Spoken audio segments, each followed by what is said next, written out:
모르는 자라고 하는 제목으로 함께 은혜를 나누려고 합니다.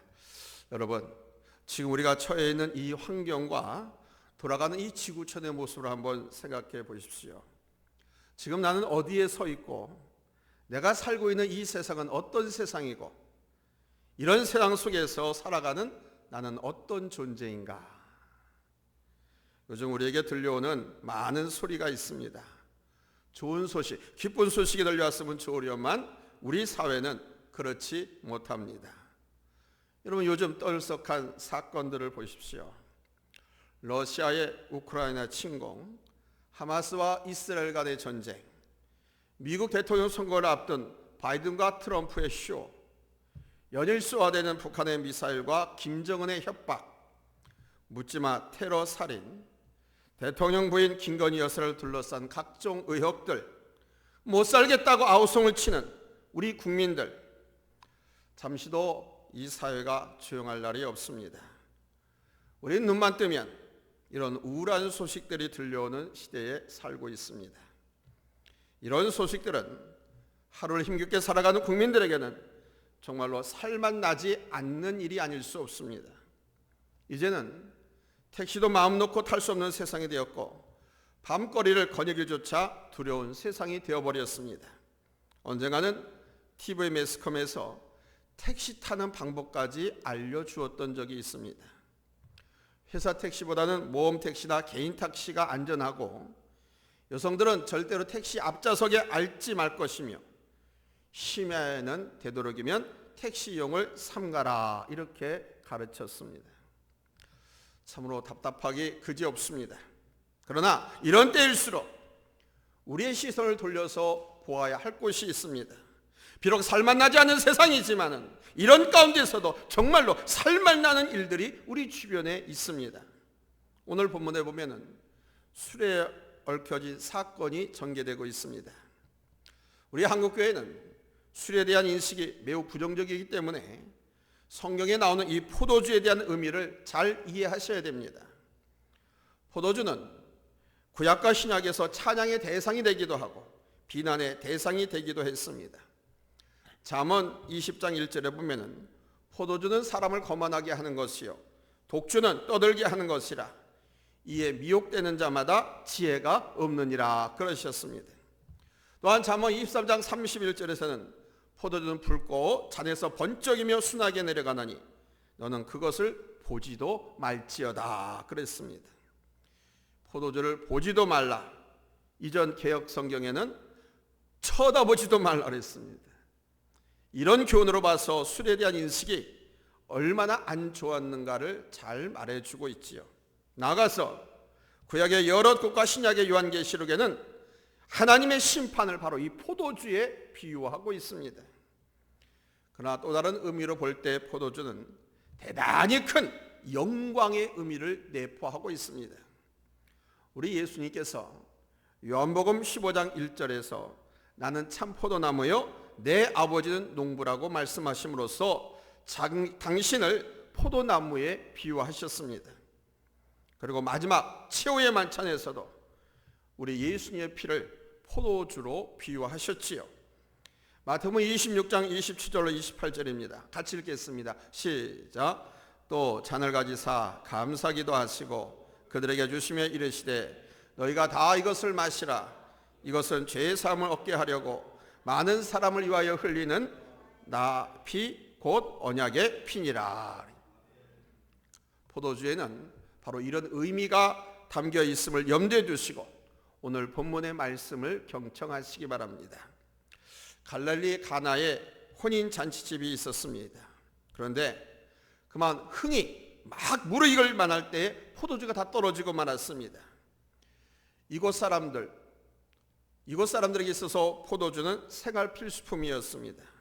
물이 아주 귀한 지방이었기 때문에 이 사람들은 물 대신에 포도주를 마셨습니다. 특히 잔치집에서 포도주가 떨어졌다고 하는 것은 큰 신뢰가 아닐 수가 없는 겁니다. 여러분이 잔치집에 가서 음식을 먹으려고 하는데 그 음식이 다 떨어졌다고 쳐보세요.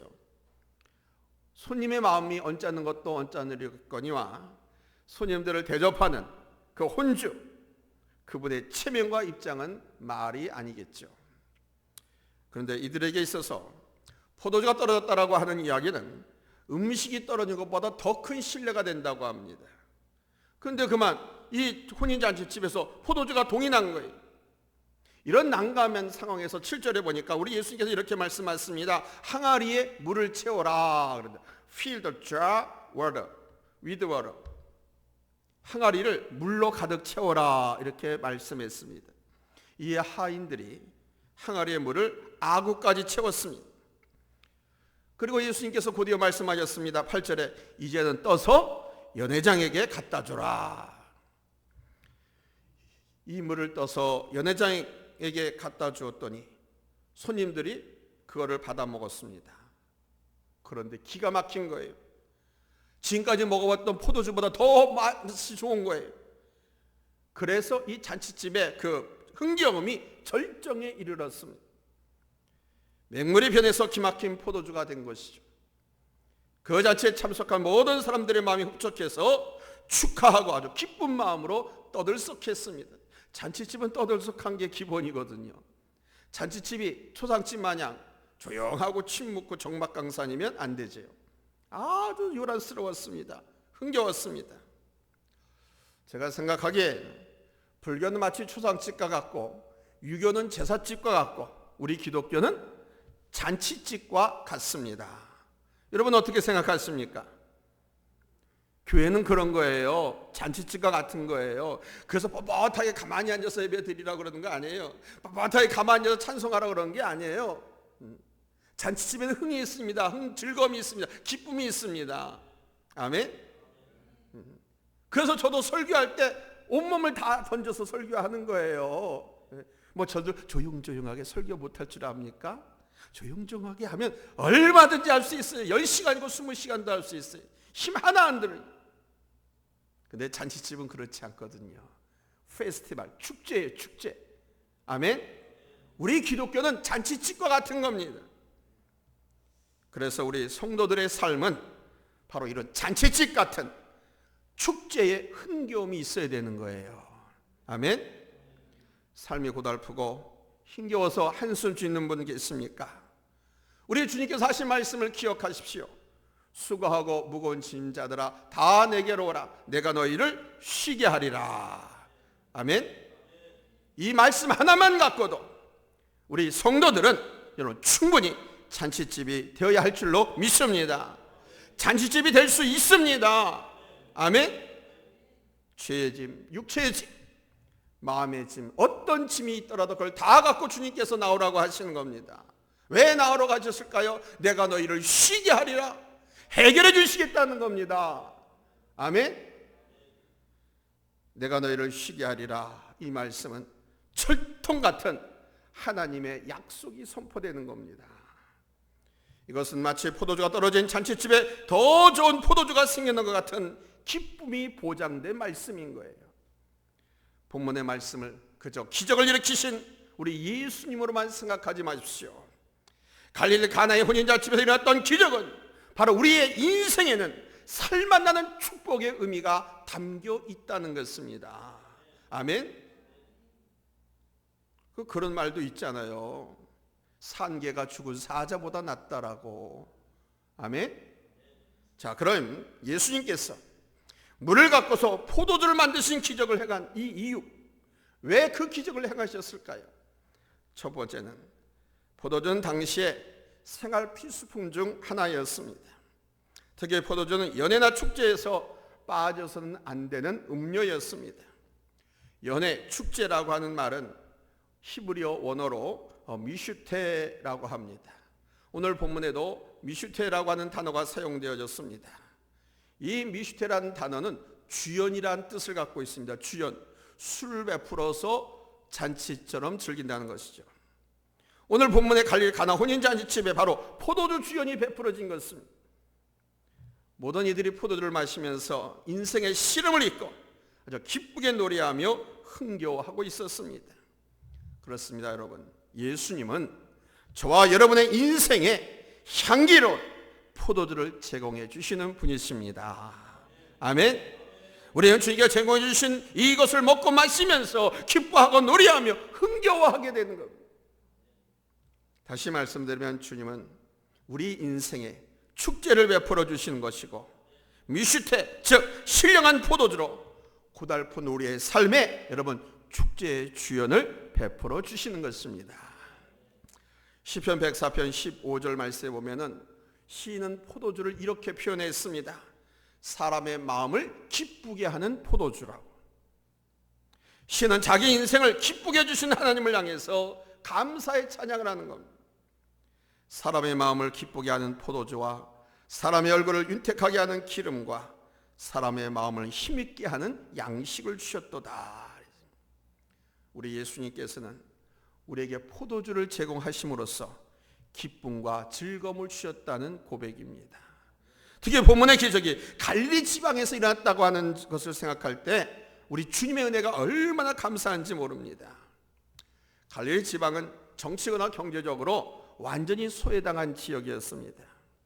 역사적으로 BC 936년 솔로몬 왕국이 남북으로 분립된 후 후대에 갈릴리로 알려진 이 지역은 북방 이스라엘 왕국의 가장 북쪽에 위치해 있었고, BC 734년 디글랏 벨레셋에 의해서, 즉 아시라의 침공을 받아서 아시라 제국에 흡수됩니다. 나라가 망하는 거예요.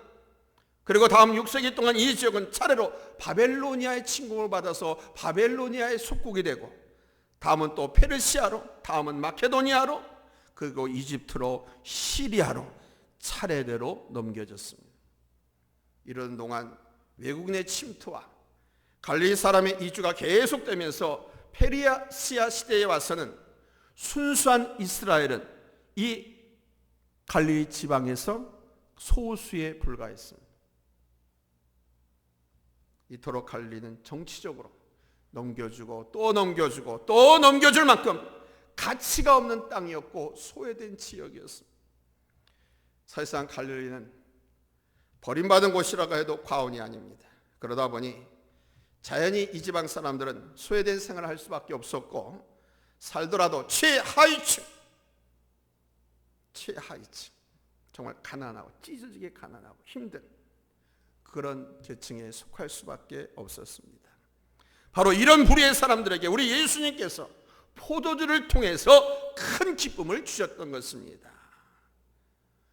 곡도로 혼란스러운 이 시대의 현대인들에게 정말 살만나지 않은 사건들이 펑펑 터지고 있지만, 이제 우리의 시선을 이 갈릴리 가나로 돌려봅시다. 그리고 거기에서 물로 포도주를 만들어서 잔치에 흥을 더해 주시고 모든 사람들에게 큰 기쁨을 안겨주신 우리 주님을 기억하세요. 우리 주님은요, 우울한 인생에게 평안과 기쁨을 안겨주시는 분이십니다.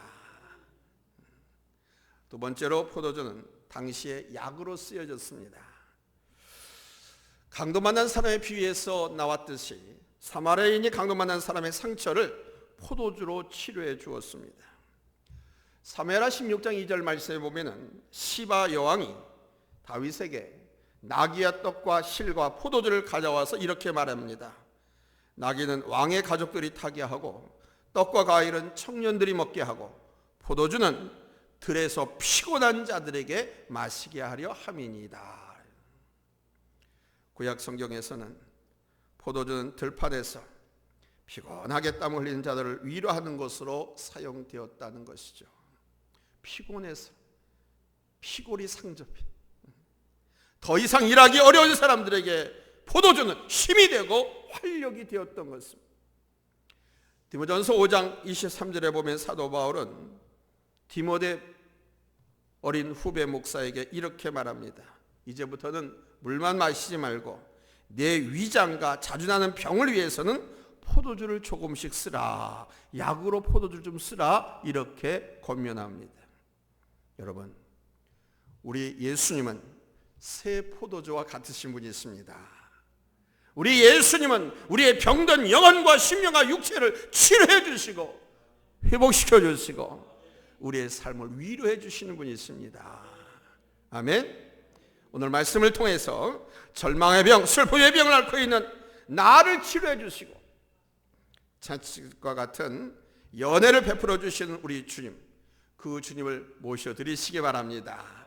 그 주님을 주의 삼고 사시기 바랍니다. 그 주님을 주의 믿고 살면 우리의 인생이 축제의 삶, 즐겁고 잔치집 같은 그런 삶을 살 수 있다는 말씀입니다.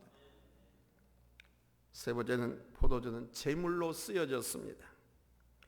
사무엘상 1장 24절에 보면은 한나가 사무엘이 젖을 때를 기다리다가 성전을 올라갈 때 황소 3마리하고 밀가루 1에바와 포도주 1가죽부대를 가지고 나아갔다, 이렇게 밝히고 있습니다.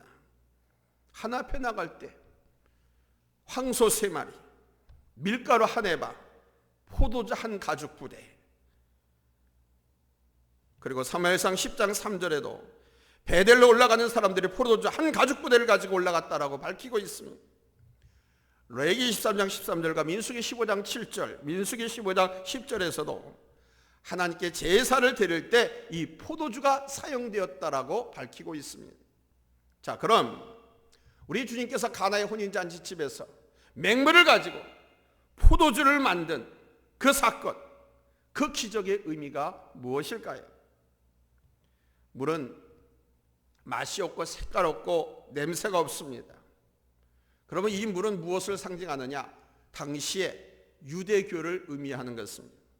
예수님 당시 유대교는 이미 그 색깔과 맛을 잃어버렸고 본질은 뿌리채부터 썩어버린 상태였습니다. 그러나 포도주는 앞서 말씀드린 것처럼 하나님 앞에 온전히 바쳐지는 제물입니다. 여기에서 우리는 포도주로서의 냄새와 색깔과 맛이 얼마나 중요한 것인가를 알아야 됩니다. 다시 말씀드려서 성도는 성도로서의 맛과 색깔과 향기가 있어야 한다는 것이고, 교회는 교회로서의 맛과 색깔과 향기가 있어야 한다는 것입니다. 교회가 세상과 똑같은 이기주의와 물질과 아집에 쌓여 있어서는 안 된다는 말씀이고, 교회나 성도는 그 본분의 맛과 향이 분명해야 한다는 말씀인 것입니다. 우리의 신앙이 혹시 맛을 잃어버린, 포도주 맛을 잃어버린 맹물 신앙은 아닙니까? 포도주의 향기와 색깔을 잃어버린 맹물 같은 신자는 아니냐 이거예요. 이제 우리 모두 포도주 본래의 향을 되찾아야 합니다. 맛도 찾아야 합니다. 색깔도 찾아야 합니다. 이제 맹물을 향기로운 포도주로 바꿔주시는 우리 주님 품으로 달려갑시다. 그 예수님을 영접합시다. 그 예수님을 모셔드리십시다. 빛을 잃은 유태인이 아니라 신앙인으로서, 그리스도인으로서 본분을 회복하고자 노력할 때 포도주가 우리 하나님께 온전한 제물이 되었던 것처럼 우리들 자신도 합당한 하나님의 제물이 될 것입니다. 산제물이 될 것입니다. 아멘. 주님께서는 인생의 의미를 잃은 사람에게 의미와 맛을 주실 것이고, 살만나지 않는 세상일지라도 주님을 영접하고 주님을 모셔드린 사람들에게는 참으로 살만나는 연애와 축제 같은 삶을 베풀어 주실 줄로 믿습니다. 그런데 오늘 본문에서 지나쳐갈 수 없는 말씀이 있습니다. 본문 9절입니다.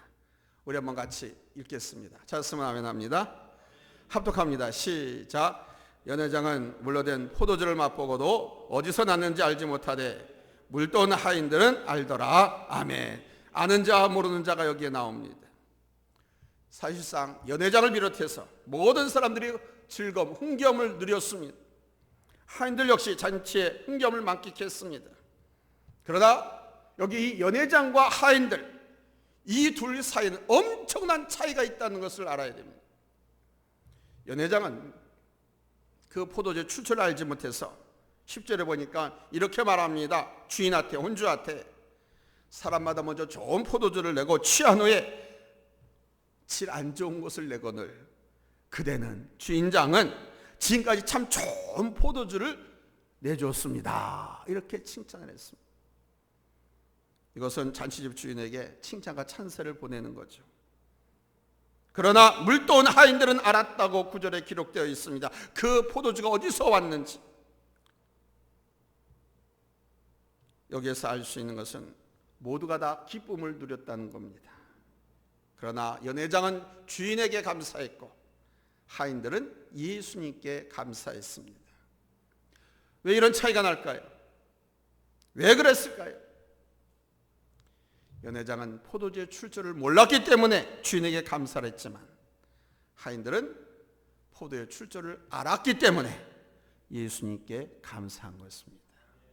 이것이 아는 자와 모르는 자의 차이입니다. 세상 모든 사람들이 하나님의 은혜를 누리며 살지 않는 사람은 아무도 없습니다. 하나님 비를 내리시되 햇빛을 주시되 선인과 악인, 믿는 사람 믿지 않는 사람 모두에게 주심, 이걸 일반 은총이라고 합니다. 우리 하나님 모든 사람에게 이렇게 일반 은총을 주십니다. 그러나 어떤 사람은 이런 은혜를 입으면서도 은혜인 줄 모르고 오히려 자기가 잘나서 사업도 성공하고 자기가 잘나서 모든 것이 잘된 것인 줄로 착각합니다. 그러나 복의 출처를 아는 사람은 신앙인들은 다르죠. 하나님께서 비를 주시고 햇빛을 주시고 바람도 주셔서 농사가 잘 되는, 그러니까 하나님께 감사할 줄 압니다. 내 자식들이 잘 되는 것도 하나님께서 돌봐주셔서 잘 되었다라고 믿기 때문에 하나님께 감사합니다. 사업장 하나님께서 함께 하시기에 감사를 드리지 않을 수가 없습니다. 믿는 사람들은 내 인생의 모든 것이 하나님께로부터 말미암은 고로 내 인생의 모든 은혜의 출처는 주님이라고 하는 것을 알고 있기 때문에 여러분, 우리는 오늘도 하나 앞에 예배하는 것이고 하나님께 감사하는 것입니다. 아멘. 사랑하는 성도 여러분, 모두가 하나님의 은혜 속에서 하루를 살아가지 않는 사람은 없습니다. 그러나 이 가운데에는 연회장처럼 그 은혜의 출처를 몰라서 하나님의 은혜를 감사하지 못하는 사람이 있는가 하면 물도온 하인들처럼 은혜의 출처를 알고 있기 때문에 모든 은혜를 주님께 감사하는 성도님들이 있습니다. 연회장은 하인들보다 지위가 높은 사람이고 가진 것도 많은 사람이고 타인의 존경을 만한 학식과 힘, 덕이 있는 사람입니다.